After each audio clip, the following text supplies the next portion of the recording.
Hello বন্ধুরা, কেমন আছেন সবাই? আছি বাংলাদেশের জাতীয় শহীদ মিনারে এবং দেখতে পাচ্ছেন আন্তর্জাতিক মাতৃভাষা দিবস উপলক্ষে শহীদ মিনারের নতুন রূপ দেওয়ার চেষ্টা করছে ঢাকা ভার্সিটির ভাই বোনেরা। প্রায় 400 থেকে 500 স্টুডেন্ট এখানে উপস্থিত। তবে সবাই ঢাকা ভার্সিটির না, ঢাকার অন্য অন্য স্কুল কলেজ এবং ভার্সিটির স্টুডেন্টরাও এখানে অনেক আনন্দের সাথে পার্টিসিপেট করতেছে। দেখে খুবই ভালো লাগতেছে যে রং তুলির ছোঁয়ায় নতুন রূপ পাচ্ছে বাংলাদেশের জাতীয় শহীদ মিনার। তো আমরা আশেপাশে একটু ঘুরবো, দেখবো, আপনারাও দেখেন, এনজয় করেন।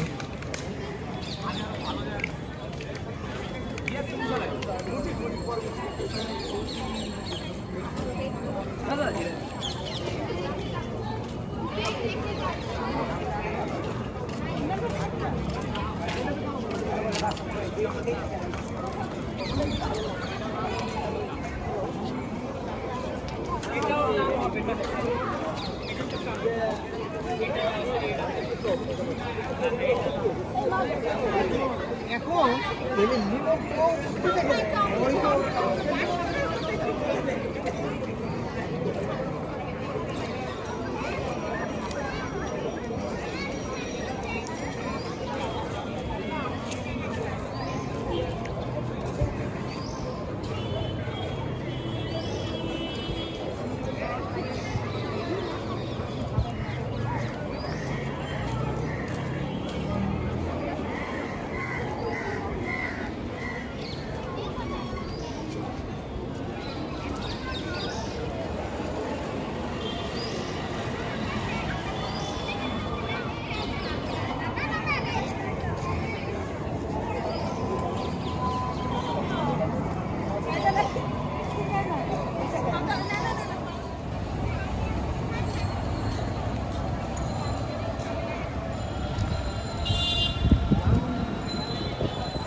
অবশেষে নতুন লুকে নতুন সাজে আমাদের জাতীয় শহীদ মিনার।